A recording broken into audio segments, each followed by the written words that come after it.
Prime Minister Modi has conducted 7 rallies in the past 10 weeks. The BJP has fielded candidates in 23 out of the 39 seats. However, compared to 2019, the voter turnout in Tamil Nadu has decreased by 10.4%, which is significant. Tamil Nadu is a state where the BJP has never had significant voter support. The departure of Congress from the political scene in Tamil Nadu occurred long ago, keeping national parties away from Tamil Nadu's politics for over 2 decades. In terms of seats, after Uttar Pradesh, Maharashtra, West Bengal and Bihar, Tamil Nadu is India's 5th largest state with 39 Lok Sabha seats, a number not to be underestimated. Out of the 102 seats that have gone to polls in the first phase, 39 seats are solely from Tamil Nadu. For the BJP, the challenge lies in the fact that in the previous Tamil Nadu elections, it didn't win a single seat, failing the Tamil Nadu test as it scored 0 seats. In cricketing terms, Tamil Nadu's politics can be likened to a stadium where people prefer to watch only their regional team, supporting regional players exclusively. Regional identity is paramount, with a strong emphasis on regional pride and recognition. The people of Tamil Nadu are highly sensitive and emotional about their regional identity. The BJP is currently facing significant challenges in entering Tamil Nadu's political landscape.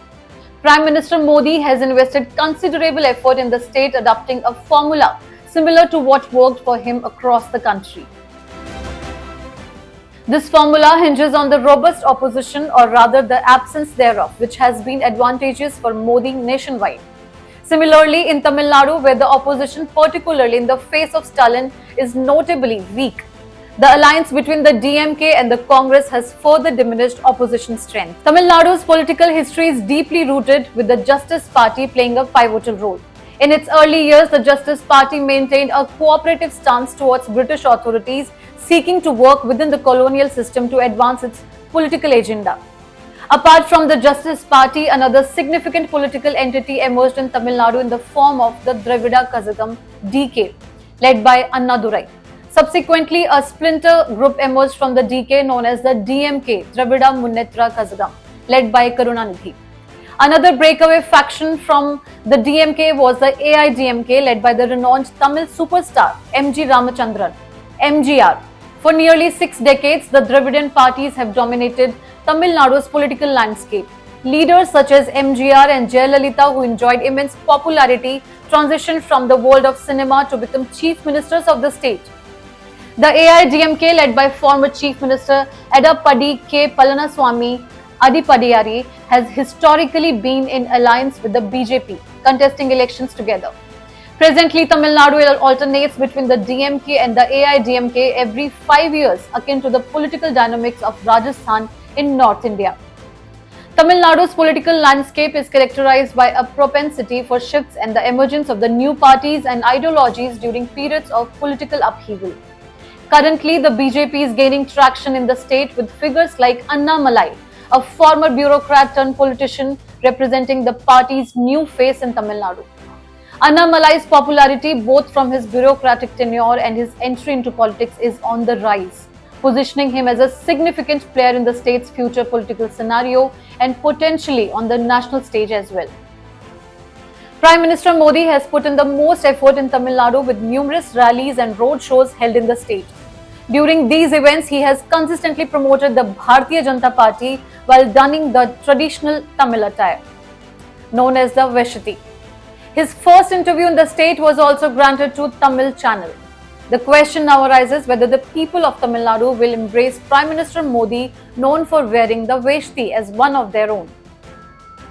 Tamil Nadu stands out as the only state in India where regional politics holds the strongest of sway, making it difficult for national parties to make significant inroads. Since the state has renamed Tamil Nadu from Madras state in 1969, governance has predominantly alternated between two parties, the DMK and the AIDMK. The DMK was founded by CN Annadurai in 1949, later led by Karunanidhi and currently by his son MK Stalin. The AIDMK was established by MG Ramachandran, a prominent actor of his time who later ventured into politics. Following his tenure, Jayalalitha, who also a popular figure, took over the party's leadership, serving as chief minister multiple times. These are the two parties whose regional roots are not swayed by either the Congress or the BJP. What's remarkable is that Udayanidhi Stalin, the son of Chief Minister M.K. Stalin, openly talks about uprooting Hinduism. சிலவற்றை நாம் ஒழிக்கத்தான் வேண்டும், எதிர்க்க முடியாது. கொசு, dengue காய்ச்சல், malaria, corona இதையெல்லாம் நம்ம எதிர்க்கக்கூடாது, ஒழித்து கட்ட வேண்டும். அப்படிதான் இந்த சனாதனம். Leaders of his party consistently disrespect Hinduism, yet this doesn't harm the DMK in Tamil Nadu. In North India, endless debates and criticism can occur without causing much damage or benefit. But it's surprising that in Tamil Nadu, where 87.6% are Hindus, 5.9% are Muslims, and 6.1% are Christians, disrespecting Hinduism doesn't affect the DMK's votes. This is because Tamil Nadu predominantly runs on Dravidian politics. Dravidian politics are rooted in the Dravidian movement and ideology, which began as a protest against casteism. The significant population of Hindus in Tamil Nadu has become divided among themselves, and political leaders have capitalized on Dravidian movement to establish an opposition to Hinduism. This explains why Udayanidhi Stalin's comparison of Hinduism to diseases like dengue and malaria doesn't offend the sentiments of Hindus in Tamil Nadu. This phenomenon is also surprising because in Tamil Nadu's regional politics, being Dravidian comes before being Hindu.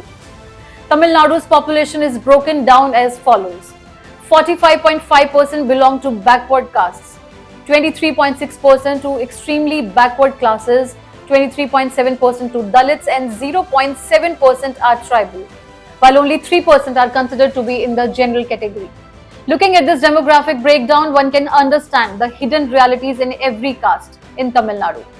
This means that excluding the 3% of Hindus in the general category, attention is focused on the remaining Hindus in Tamil Nadu, leading to the dominance of Dravidian politics in the state's regional politics. This is why the regional politics are so strong in Tamil Nadu. One advantage that Congress party holds in Tamil Nadu is that historically leaders like Periyar were associated with the Congress party. Therefore, people in Tamil Nadu do not necessarily perceive the Congress as separate from regional politics. At one time, the Congress party was even larger than DMK and AIDMK in Tamil Nadu. In the 1991 Lok Sabha elections, the Congress won 28 out of 39 seats in Tamil Nadu. However, with the entry of the DMK and AIDMK into politics, the Congress gradually weakened. In 1999, it won only 2 seats, followed by 8 seats in 2004 and 0 seats in 2014. In the 2019 elections, the Congress won 8 seats. This time, the Congress is contesting the Tamil Nadu elections in alliance with the DMK on 9 seats. In 1998, when the BJP received 6.8% of the votes in Tamil Nadu, the party won 3 seats. The BJP had contested that election in alliance with the Jayalalitha's AIDMK. However, this alliance has now dissolved. In 1999, when the BJP received 11.1% of the vote, the party won 4 seats. In that election, the BJP had contested in alliance with Karunanidhi's DMK. Both the BJP and Congress have formed alliances with the DMK and AIDMK in Tamil Nadu. However, in the current elections, the BJP is contesting alone on 23 seats. Telling you, madam, I am running this election as a matter of principle, like a davam, like a velvi. I am running this election. If the intelligence, Tamil Nadu police, DMK, ADMK, what they are doing in Coimbatore, everybody is seeing. More than 1,000 crores they have spent in Coimbatore. If they can bring one voter and make them to stand before the media to say that some BJP guy is trying to influence them, I will leave politics the same day. Because I am running this election as a matter of principle. And that's how I am seeking votes based on what we have done, based on me as a person, based on what we intend to do for Coimbatore in the next 5 years. It's an open challenge to all the Dravidian parties. Former IPS officer Annamalai, who is the state president of the BJP in Tamil Nadu, has been actively working to strengthen the party at the grassroots level, away from national media attention. Annamalai's efforts have significantly boosted the BJP's presence in Tamil Nadu. The BJP has confidence in Annamalai's leadership to the extent that they severed ties with Jayalalitha's AIDMK party. Annamalai's grassroots efforts, particularly through the My Land, My People campaign, have garnered significant attention in southern India, excluding Karnataka. Annamalai's political journey has been noteworthy.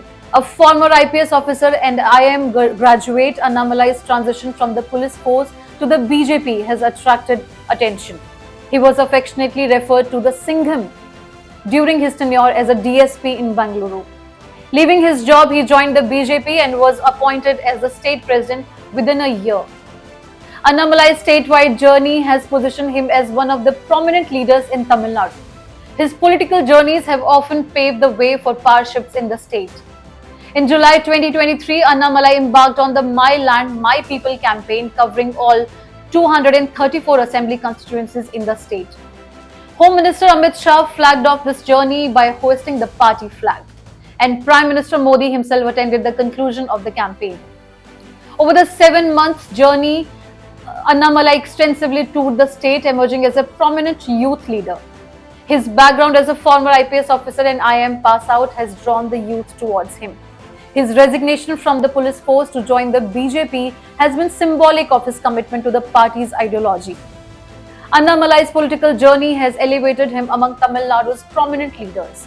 Moreover, his grassroots efforts have significantly strengthened the BJP's presence in the state, demonstrating that the BJP is not merely a party of northern India. With Operation Dakshin Vijay, Annamalai has become the BJP's most significant hope in Tamil Nadu. His campaigning, expressing confidence in a historic result for the NDA on June 4, the IPS officer turned politician said the BJP would see an increase in vote share in Tamil Nadu. Annamalai, whose fiery speeches during campaigning have managed to keep the BJP in the limelight in the state. He says, people of Tamil Nadu are with PM Modi. In Karnataka, we are expecting a clean sweep this time. The BJP will be the #1 party in Telangana. सो मोदी जी के साथ जनता है, मोदी जी के साथ पूरा तमिल आदमी है, तमिल भाइयों बहनों है. वेलफेयर स्कीम्स तमिलनाडु में पहुंचिया, Kashi Tamil Sangamam, Saurashtra Tamil Sangamam, parliament central building में सेंगोल, पूरा हमारा कल्चर का बहुत इंपॉर्टेंस मोदी जी दे दिया. सो हमारा को बहुत कॉन्फिडेंट है, पार्टी मजबूत है, पूरा पीपल का माइंडसेट भाजपा के साथ है, मोदी जी के साथ है. जून 4 will be a historic result for NDA. Prime minister Tamil Nadu में बहुत ज्यादा विजिट कर रहा हूँ लास्ट 4-5 इयर्स में. सो इलेक्शन टाइम में वो विजिट ज्यादा है, कारण प्राइम मिनिस्टर का तमिल आदमी का एक सेपरेट लव है, एक सेपरेट अफेक्शन है. Tamil culture, Tamil language prime minister का हार्ट में है. हमारा को बहुत ज्यादा कॉन्फिडेंट है दैट प्राइम मिनिस्टर तमिलनाडु के साथ है, तमिलनाडु का भाइयों बहनों प्राइम मिनिस्टर के साथ है. In Coimbatore, Annamalai has been pitted against DMK's Ganapati P. Rajakumar and AIDMK's Singai Ramachandran. All 39 seats in Tamil Nadu have voted in the first phase. Speaking to reporters after casting his vote, the BJP leader accused ruling DMK and AIDMK of spending more than rupees 1,000 crores in Coimbatore to influence the voters. As Tamil Nadu has been at the center of the BJP's southern push in a bid to realize Prime Minister Narendra Modi's 400 par goal, the election to the state will surely be closely watched. Going by the survey, the Annamalai-led BJP in Tamil Nadu is set to emerge as the second biggest party in terms of vote share after the DMK. According to the survey, the image of PM Modi will significantly influence voting patterns in South India. However, in Coimbatore, Annamalai has turned the election into a three-way battle, facing off against candidates from the DMK and AIDMK, while he confidently asserts on June 4, you will witness increased numbers, a higher vote share, and a conversion into seats.